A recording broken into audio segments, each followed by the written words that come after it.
Hello! And welcome back to Archives of Fabella Daily, the only podcast telling you the real history behind the Olympians. Today is April 9th, equal to Aries 20th. Books are available on Amazon. Please rate and review the podcast on iTunes or wherever you listen to your podcasts. And hit that subscribe button for more great stories right in your feed. The 18th century BC was home to the beginning of the Shang dynasty in China. But in Greece, young Zeus led a ragtag group of soldiers to become a legend. I'm Dylan Foley, and this is Archives of Fabella.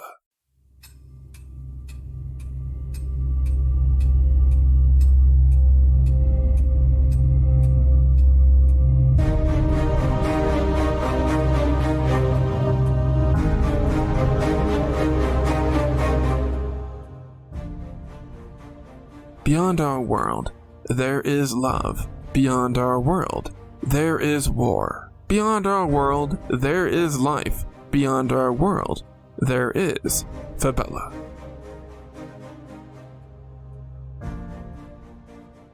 Aries 20th, 2270 FY, Fabella year, equal to April 9th, 1731 BC, Earth year.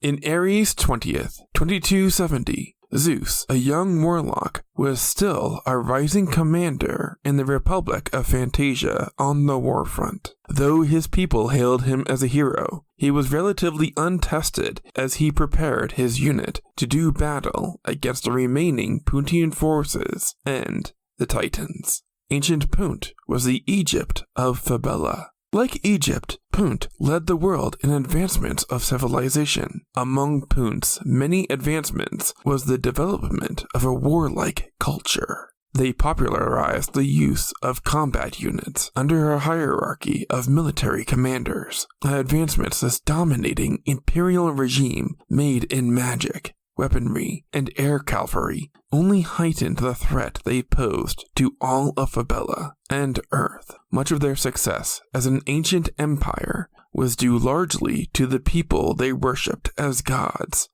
the evil Titans. The Titans were a group of mortal sorcerers who convinced others they were gods with the mastery of magic. At one time, the Titans were the dominating power on Fabella as they sought to invade the world. By the year 2270, the 12 Titans that threatened the world for so long had been whittled down to 4.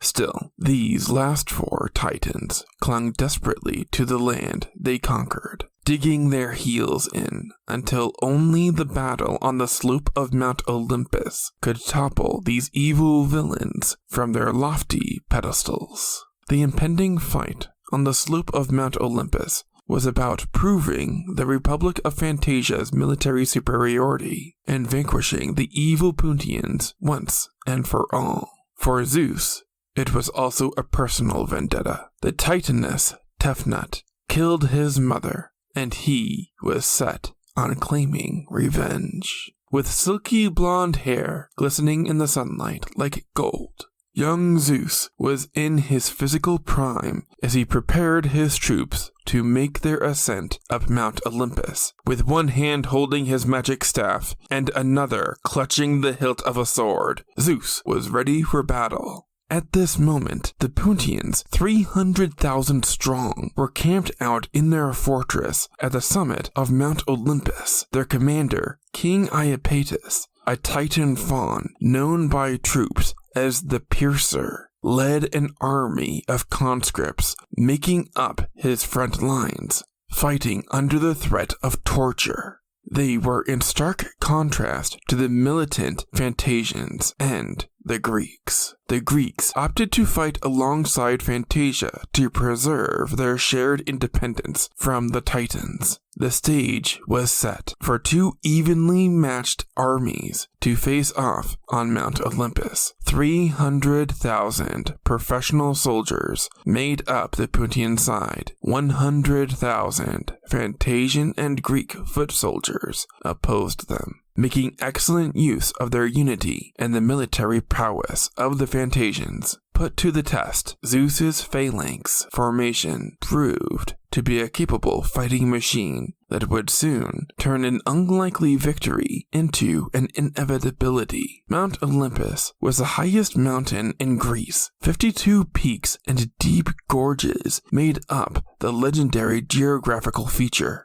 The highest peak, Myticus, meaning nose, rose to 9,570 feet. It was one of the highest peaks in Europe. Zeus maneuvered his unit of several hundred foot soldiers made up of men, goblins, elves, and fauns into formation. They had to win the day. The elite Puntian army they were about to face was the best trained in Fabella and Earth. Zeus wasn't quite the legendary god he'd rise to become. His force was just young and inexperienced. Few troops had even been in a battle. This was the first time their swords were going to taste blood. Could they stand up and fight, or would they crumble? A sea of helmets and blue cloaks spanned against the foothills of the legendary mountain. Each fighter carried an iron-tipped spear in one hand and a sword in the other. Marching together, they formed an impregnable hedge of spikes on their way up the mountain. Those on the front line held interlocked shields and moved as a single wall of iron and synchronized might. The phalanx required strict military discipline. If one man broke rank, the entire unit was threatened.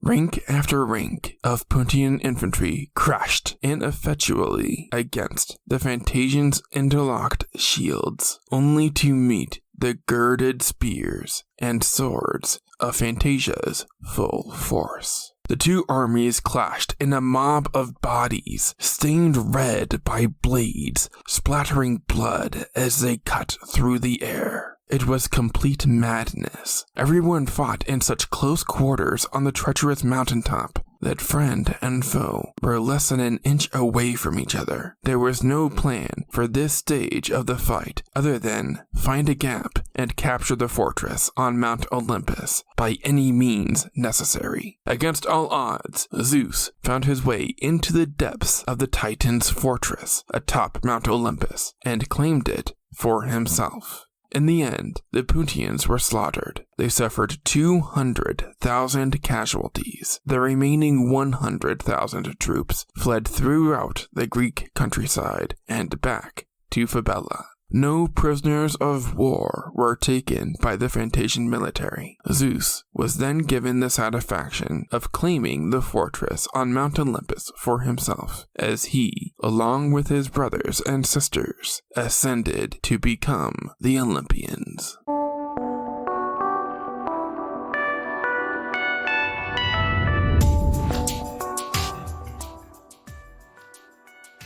That's going to do it for us today. Tune in tomorrow for a story of what happened when a gobliness saw too much. Subscribe now to get more new episodes right in your feed. Rate and review the podcast on iTunes or wherever you listen to your podcasts. Send your questions to archivesoffabella@gmail.com. Archives of Fabella is created, produced, and hosted by Dylan Foley, with music by Garrett Ferris and audio blocks. Books are available on Amazon in ebook and paperback. As always, look outside of what is possible and think about what might be.